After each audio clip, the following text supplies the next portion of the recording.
Duty കഴിഞ്ഞിറങ്ങിയപ്പോൾ husband വിളിച്ചു ചോദിച്ചു, നിങ്ങൾ ഇന്ന് എവിടെയെങ്കിലും പോകുന്നുണ്ടോ? പുള്ളിക്കാരനെ വിഷമിപ്പിക്കേണ്ട എന്ന് പറഞ്ഞ് ഞാനും എൻ്റെ മക്കളും റെഡിയായി. പുള്ളിക്കാരൻ വന്ന് ഫുഡൊക്കെ കഴിച്ചപ്പോഴത്തേക്ക് ഞങ്ങളുടെ തൊട്ടടുത്തുള്ള കാട്ടാക്കടയിൽ തന്നെയുള്ള വിസ്മയ ഹൈപ്പർ മാർക്കറ്റിലാണ് പോകുന്നത്. തൊട്ടടുത്തല്ല, കുറച്ച് ദൂരമുണ്ട്. ഞാനാണെങ്കിൽ വണ്ടി ഓടിച്ച് അങ്ങനെ ഞങ്ങൾ അവിടെ എത്തി. ഇത് അവരുടെ പുതിയ കോഫി കൗണ്ടറാണ്.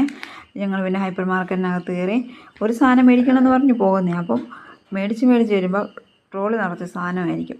അങ്ങനെ പറ്റുന്നവരുണ്ടെങ്കിൽ ഒന്ന് കമൻറ്റ് ചെയ്യണേ. ഇവിടാണ് ഈ വിസ്മയ ഹൈപ്പർ മാർക്കറ്റ് മാത്രമല്ല ഇവർക്ക് തൊട്ടടുത്ത റെസ്റ്റോറൻറ്റ്, പാർക്ക് എല്ലാം ഉണ്ട്. ഇതാണ് അവരുടെ പുതിയ വണ്ടി. അവർ ഈ ഒരു മാസത്തിന് മുമ്പ് ഇറക്കിയതാണ്. കാരണം നമ്മളെ പിക്ക് ചെയ്ത് നമ്മൾ കാർ കിടക്കുന്നിടത്ത് നമ്മളെ കൊണ്ടാക്കുമേ. ഇത് കണ്ടപ്പോൾ എൻ്റെ മോൾക്ക് ഇവിടെ നിന്നൊരു ഫോട്ടോ എടുക്കണം. അപ്പം ഞാൻ അവളെ വിഷമിക്കണമെന്ന് പറഞ്ഞൊരു ഫോട്ടോ എടുത്തേ. പിന്നെ അവർ കുറേ കളിച്ചും. അപ്പം ഇവിടാണെങ്കിൽ ഈ ഇങ്ങനെ കിളികളൊക്കെ ഉണ്ട്. അപ്പം അതൊക്കെ കണ്ടിട്ട് അവർ കളിക്കാൻ വേണ്ടി പോവാണ്. അപ്പം നിങ്ങൾക്ക് എൻ്റെ വീഡിയോ ഇഷ്ടപ്പെട്ടിട്ടുണ്ടെങ്കിൽ സബ്സ്ക്രൈബ് ചെയ്യണം, കമൻറ്റ് ചെയ്യണം, ലൈക്ക് ചെയ്യണം.